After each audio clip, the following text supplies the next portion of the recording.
If you've ever driven a trail in a reclaimed mine area, this is probably not what you would expect. This fine morning found Bill and I setting our sights on the Ritchie Mines trail. So this all got mud on it from those rains, the heavy rains and the flood. If you come down here, there's a big drop down to that creek. So it had to be up 4 or 5 feet. The Ritchie Mines trail is a moderate 5.5-mile trail in the wilds of West Virginia. The week before we arrived here, there was lots of rain. By now, that flooding was gone, but it left behind some fun mud puddles for our Gladiator and Robbie's more non-traditional vehicle to splash through. My name's Robbie B. Rig's a 2020 Mahindra Roxor. It's got 2.5 liter turbo diesel. I'm running 32s. It's locked front and rear, and I got twin sticks so I can run in 2-wheel drive, low range. It's got tuned by Diesel Freak. If you got Roxor, everybody knows Wade. Everybody does know Wade. If you don't know Wade, you need to know Wade. So why were you crazy enough to decide to come ride a trail with us today? It's something to do. That's fair. The Ritchie Mines Wildlife Management Area is 6,700 acres of rugged, heavily wooded landscape in the mountains of Ritchie County, West Virginia. In 1852, a pioneer oilman by the name of Frederick Lemon discovered a natural vein of asphalt, also known as graphite, in the hills here. It could be mined like coal, and when heated, each ton of graphite would release the crystallized petroleum it held to produce around 150 gallons of oil. Although the ore was petroleum rich, the mine never really prospered, as it was cheaper to pump oil from nearby wells. At its peak, the mine shipped graphite to places like Washington and London for paving material, and was valued somewhere between $500,000 and $3 million. 2 explosions in the 1870s led to the death of more than 30 miners and a hiatus to mining operations. By then, the value of the property had fallen to only $2,000. Today, that asphalt mine and most of its remnants are long gone. The land is now crisscrossed with trails, paths, and old roadbeds, and is mostly used for hunting. But if you know where to look, you can find the gem that brought us here.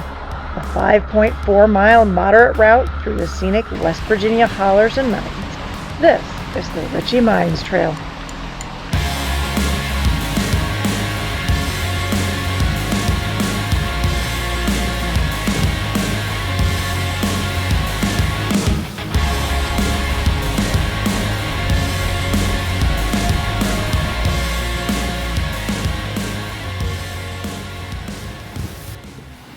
Most areas of reclaimed mine in the east, well, they're usually flat, open, reclaimed strip mines. Ritchie Mines, it's something else entirely. This trail is bordered by the thriving green woodlands that make their home along the McFarland Creek as it winds its way through almost heaven mountainous West Virginia countryside. So we're at a spot here where it's split 3 ways, and we were trying to figure out where to go. We took the far left route and went up a really steep hill, and we realized we were no longer on the track, so we turned around, came back. So here we've got 2 other routes that go down. One of them goes down through the creek, one of them comes down to the creek a little bit later. It seems like a lot of braiding, unfortunately, in this area, but it does look like it's the actual trail, either the center one or on the right. We'll get you down to the creek, and then you're in the creek for a while, and then eventually the road comes up out of the creek and goes back up the hill. So we're in the right spot now, and we just have to figure out whether we're going to take this trail I'm on here or the trail down behind me, which is a little bit more in the creek.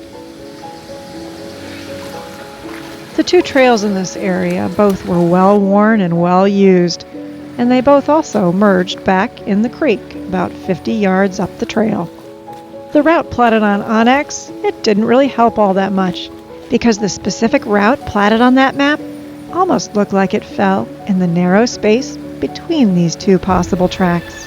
At the time, I think we were all so enraptured by the beauty of this trail that it didn't occur to us that the discrepancy between the map and the actual topography might continue.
For the briefest of times, there was only one track, only one route that could be taken, even if it didn't line up exactly with the platted route on the map.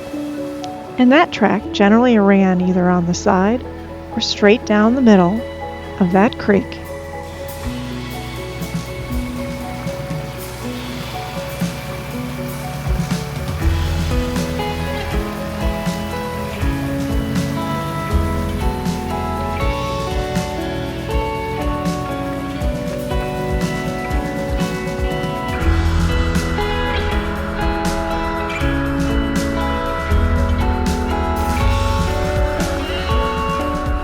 Every now and then we would encounter another braided trail, and it would look like maybe that side trail was really the one that matched up with the platted route on the map. So we would take the side trail and get out of the creek, because logic says you really don't want to be driving in the creek, especially if that's not the trail. And then we would take that side spur, and we would suddenly realize that maybe it wasn't, in fact, the actual route at all. Because just like with that first section of braided trail, none of those tracks matched up identically to the route that was on the map in front of us. And every single one of them dumped you straight back in the creek, 50 or 100 yards later.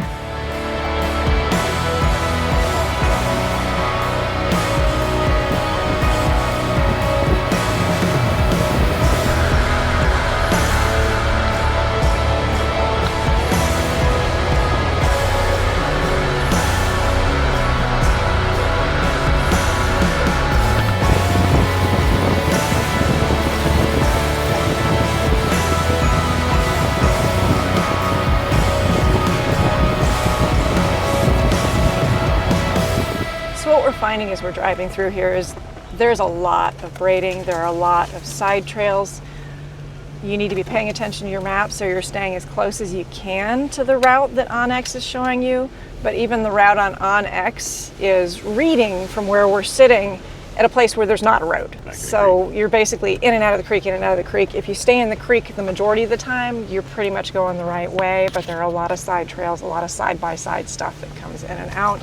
And I can't even say it's side-by-side stuff, because quite frankly, I'm thinking that 4x4s are kind of going, because nobody knows where you're supposed to go. When you go on a trail like this, do not expect it to be clearly marked. You're going to sometimes have to guess which one of the three options it is, because they're all very, very close to going the right direction as marked on your map, and sometimes you can't see on the map whether there are 3 roads and 3 splits, because it's just not clear enough to see on the map. So you can't figure out which one to take. Thankfully, they're all kind of going the same direction, and it's a choose your own adventure, but that's not great, because we don't want to tear this place up. We don't want to mess this place up to the point where they close it. So do your darndest to stay on the main route. If you can't figure out what the main route is, do your best, use your best judgment. Is that about right? Yep, I agree. Nothing else you wanted to add? I'm just concentrating on the trail. Yep, there's a nice little log in that little creek crossing. Eventually, you do come to a spot in the trail where there is only one trail and the braiding is stopped. And that's about where the fun little obstacles start.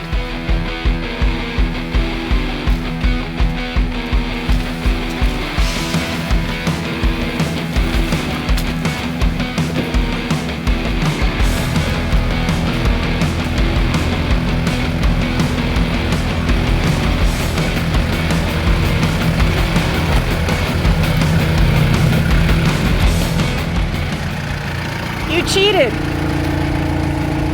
Oh well. You fit between the rocks. I know.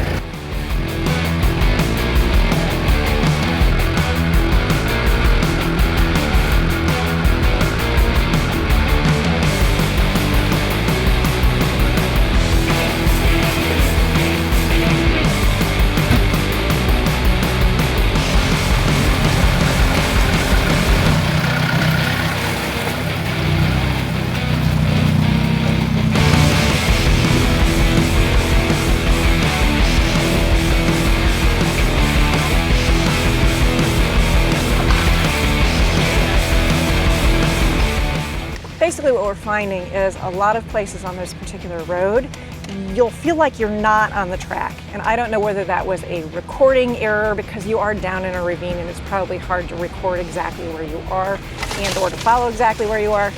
You're going to be looking up on the hillsides going, did I miss the trail? Did I miss the trail? No, you probably didn't miss the trail. If you're staying near or around the creek, the likelihood is you're exactly where you need to be. This is a beautiful trail. Keep in mind that you do need high clearance, you do need four-wheel drive. You should expect pinstriping because there are a lot of narrow places in here as well. But this is a really cool trail. We've had a lot of fun driving it so far. Do not bring your sedan, do not bring anything low clearance because you're gonna mess it up. Eventually that trail leaves McFarland Creek behind and instead starts to climb up a steep incline towards the top of the mountain. The day we drove this trail, the incline was pretty much dry, which is a huge blessing, because on wet days, the red, slick mud on this incline could make this a pretty spicy ride.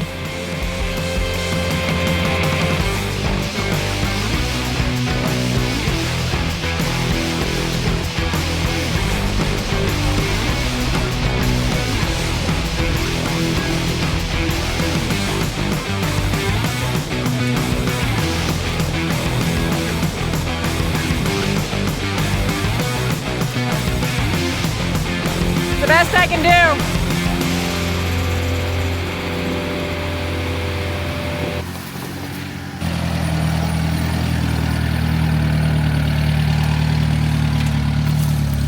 The Ritchie Mines Trail in Ritchie County, West Virginia, it's not a very long trail. It's not even an overly challenging trail, though it did definitely have a lot of fun water crossings and several rock obstacles, as well as that steep incline towards the end that could get pretty darn slick when wet. So the question is this trail worth exploring? Absolutely.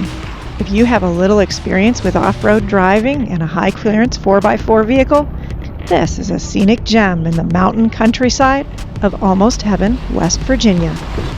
But every trail has its quirks, and here are some you should be aware of at Ritchie Mines. Today wasn't bad. Now, if it had been raining hard, that hill would have been pretty hard to climb because that red clay, it just turns to slime when it gets wet. Today wasn't bad. Yeah. Anything you think people ought to know about that trail?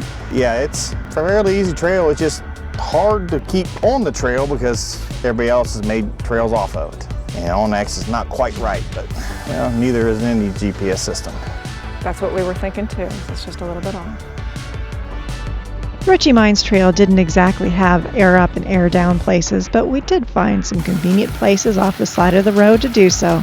And I would recommend it here because otherwise, that's going to be a rough ride indeed. The only question we had remaining was, who was going to be able to air up their tires fastest? I mean, you have to admit there is some simplicity in having one hose that reaches all four tires. You just go from one to the next to the next instead of having to hook all four up first. Thanks so much to our sponsor for today's video, Torch Offroad. If you're looking for a leveling or a lift kit for a specific vehicle, check them out.